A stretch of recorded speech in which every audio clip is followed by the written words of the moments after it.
ஒரு வின் தான். நம்ம வந்து எதுவும் புதுசாக ஏதோ பொண்ணுக்கிட்ட கமிட் ஆன மாதிரி தனியாக பார்த்து சிரிச்சிட்டு இருக்கேன். அதுக்கப்புறம் ரூம் தாய் வச்சுட்டு இருக்கேன். இன்னமும் நம்மளே பவுலிங் போட்டு விக்கெட் எடுத்த மாதிரி செலிப்ரேட்லாம் பண்ணிட்டு இருக்கேன். பட் இதெல்லாம் பண்ணி எவ்வளோ நாள் ஆச்சுன்னா அதுதான் CSK is more than just a team. அது ஒரு எமோஷன் 100% ட்ரூ எல்லோ, அவ்வளோதான்.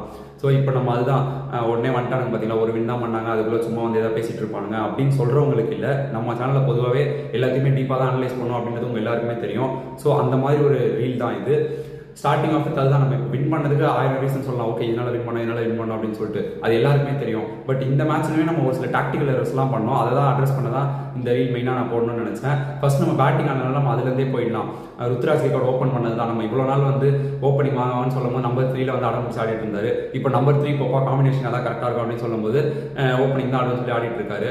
இல்லை அதுதான், அது போக அவங்களே புரிஞ்சுக்குவாங்க ருத்ராஜ் இந்த சீசன் ஃபுல்லாக ஓப்பன் பண்ண மாட்டாரு அப்படின்னு தான் எனக்கு தோணுது. ஏன்னா நீங்கள் சஞ்சு ஆயுஷ் ஆடும்போது பார்த்தீங்க, அவங்க 2 பேருக்கு ஒரே வீக்னஸ் இருக்கு. அவங்க ஒன்றா ஆடக்கூடாதுன்னு சொல்லும்போது அவங்க தான் வந்து 100% பார்ட்னர்ஷிப் போட்டாங்க.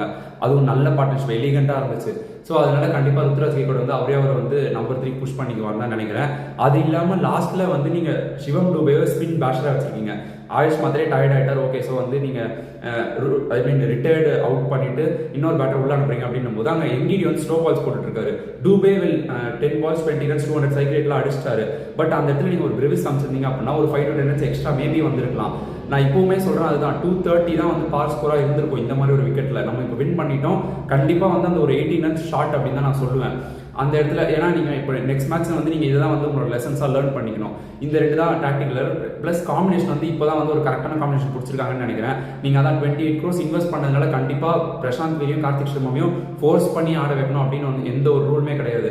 இப்போ தான் வந்து காம்பினேஷன் கரெக்டாக பிடிச்சிருக்காங்க. மேபி ராமகிருஷ்ணா கோஷ் வந்து ஒரு டேலண்ட் வாட்ச் அவுட் ஃபார். ஏன்னா அவரை நீங்கள் பவுலிங் ஆல்ரவுண்டராக யூஸ் பண்ணலாம். பேட்டிங் இன்னும் ஸ்ட்ரென்தன் பண்ணோம் அப்படின்னா பேட்டிங்லேயும் அவரால் கண்டிப்பாக ஹெல்ப் பண்ண முடியும். பட் இப்போதைக்கு இந்த காம்பினேஷன் கரெக்டாக இருக்குது. ஸோ அதுதான் கார்த்திக் சர்மா அண்ட் பிரசாந்த் வீர் கண்டிப்பாக நல்ல டேலண்ட்ஸ் தான். பட் காம்பினேஷன் எதுவும் அதுதான் நம்ம பார்க்கணும். ஃபீல்டிங் அகைன் நல்லாவே இம்ப்ரூவ் ஆயிருக்கு. நிறைய ஃபோர்ஸ்ட் எரர்ஸ் தான் பண்ணிட்டு இருந்தோம். அந்த ஒரு 4 விட்டது அந்த மாதிரி வந்து பால் கொஞ்சம் கையில் நிற்கல, கொஞ்சம் பதறாங்க தெரியுது. பட் போக போக கண்டிப்பாக இம்ப்ரூவ் பண்ணலாம். பேட்டிங் கண்டிப்பாக ஃபர்ஸ்ட் மேட்ச் வந்து இப்போ பார்த்து நல்லாவே இம்ப்ரூவ் ஆயிருக்கு. ஒரு மேட்ச் இம்ப்ரூவ் பண்ணிட்டே வரும்.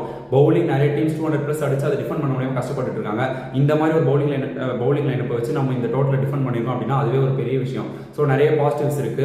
ருத்ராஜ் கேக்வாடுக்கு இது ஆஸ் கேப்டனா இந்த வின் கண்டிப்பாக ஒரு கான்ஃபிடன்ஸ் கொடுக்கும் நெக்ஸ்ட் கேமுக்கு. ஆஸ் அ டீமாவே ஃபேன்ஸ் முன்னாடி எல்லாரும் செலிப்ரேட் பண்ணாங்க. அந்த ஒரு பாண்டிங் மிஸ் ஆகுது அப்படின்னு தான் நம்ம லாஸ்ட் ரீல்ல சொல்லியிருந்தோம். கண்டிப்பாக இப்போ அது எல்லாருமே ஒன்றா சேர்ந்து செலிப்ரேட் பண்ணாங்க. கொஞ்சம் கொஞ்சமாக டீம் இப்போ தான் ஜெல்லாகி வந்துட்டு இருக்காங்கன்னும் போது கண்டிப்பாக இதெல்லாம் பாசிட்டிவ்ஸ் தான். இதெல்லாம் பாசிட்டிவ்ஸ் எடுத்து நம்ம நெக்ஸ்ட் கேமில் எப்படி இம்ப்ரூவ் பண்ணணும் அப்படின்னு சொல்லிட்டு பார்க்கலாம். Again Sanju Samson and Jamie Overton போட்டது தான். அவங்க 2 பேர் இந்த மேன் ஆஃப் தி மேட்ச் வந்து அவங்க 2 பேருக்குமே தான் அப்படியே பிரித்து கொடுக்கணும் அப்படின்னு சொல்லுவேன். Well next